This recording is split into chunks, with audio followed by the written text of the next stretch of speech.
What's up, everybody? All right, so I am in Skopje, North Macedonia. Yeah, it's pronounced Macedonia. Some people say Macedonia. Either one is acceptable. But I mean, it's spelled with a K in Cyrillic, and I've seen it spelled with a Q. Look at this government building. That's pretty neat, pretty big. So right now I'm walking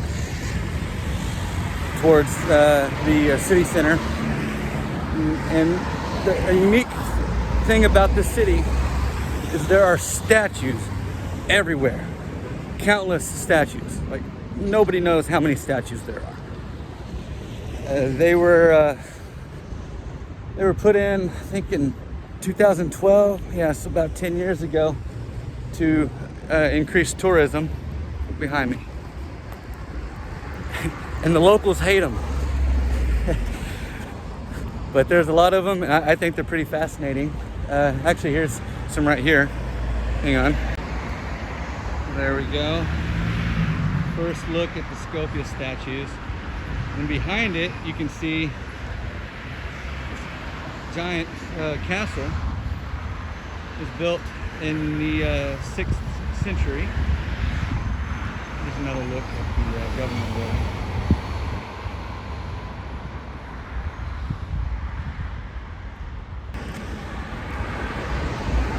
So I might make my way over to the castle. I was here about a year and a half ago, and that castle is closed, but if you walk around the perimeter, you can find a place where you can kind of break in. I don't know if it's illegal or not, but I did it, and got some pretty good footage of it. Yeah, so anyway, I might decide to go up there. If not, I will send you some B-roll footage of that. Look, here's a lion. It's a huge statue. Have to cross over the bridge. Look, there's another lion. It's not a bad city. Backdrop, mountains. All right, so I decided to walk under the bridge instead of over it. So I'm heading over there right now.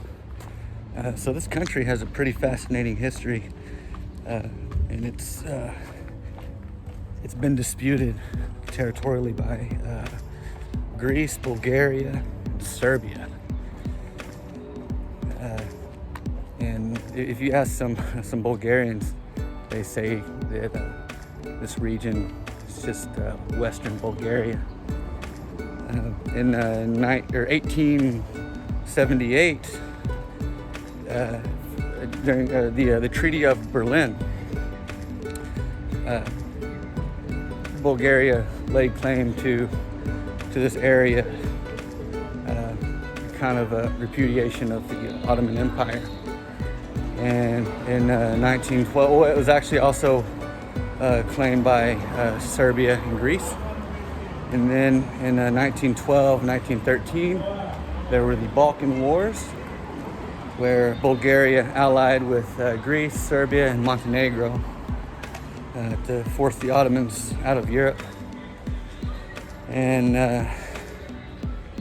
then in, I think it was World War I, Bulgaria laid claim to this region again.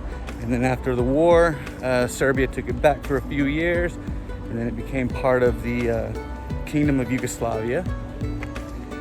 And then in World War II, Bulgaria took it back over. They allied with the Nazis. And then after the war, it became part of Yugoslavia.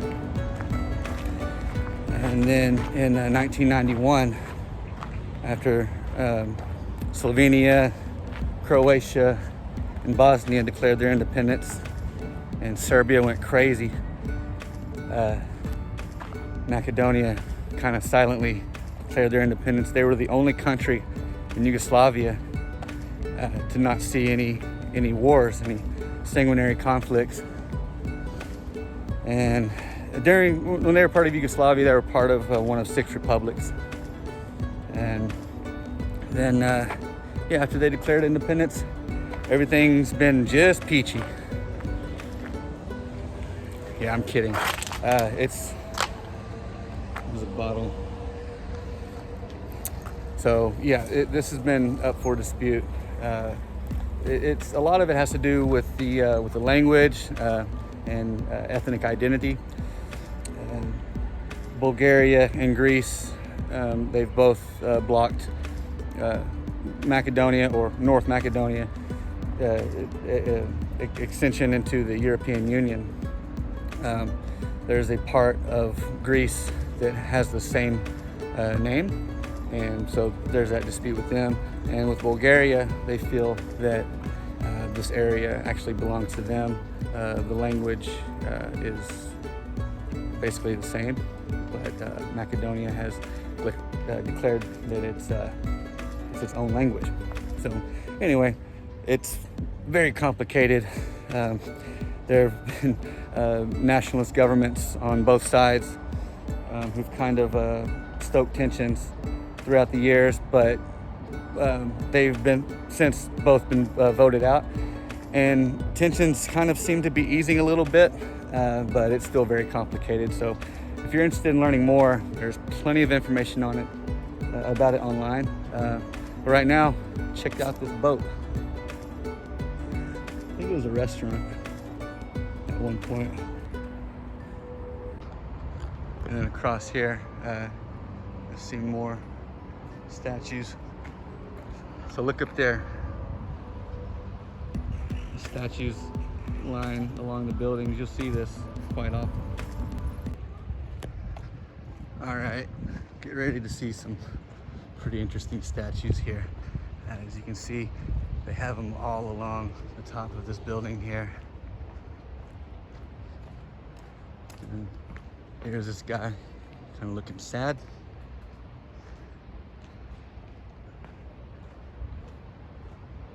Playing a broken harp.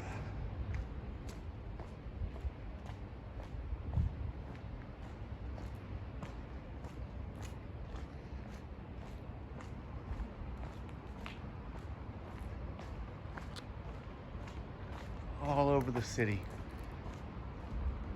you'll see these.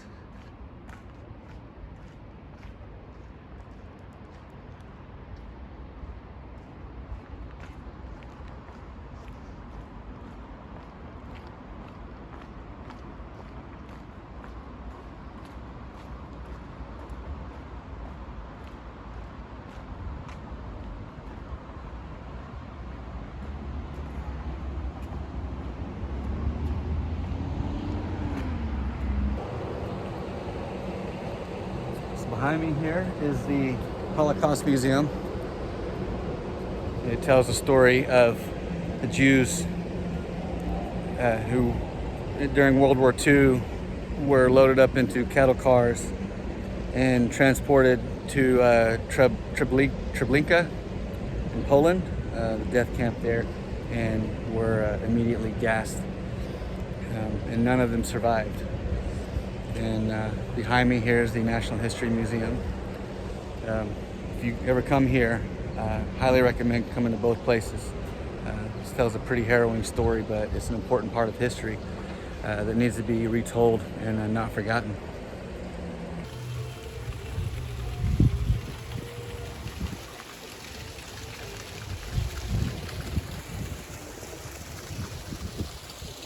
Random statues everywhere.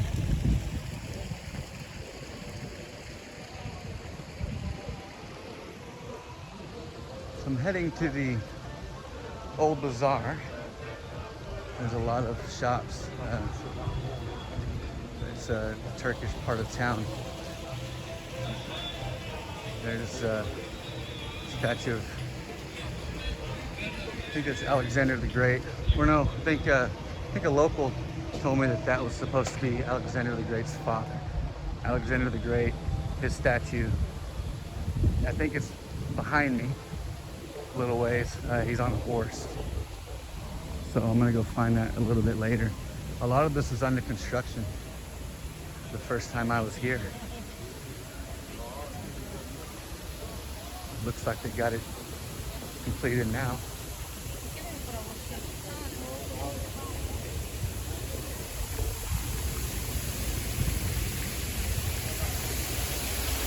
Check it out, you see those statues all along the top of the building there.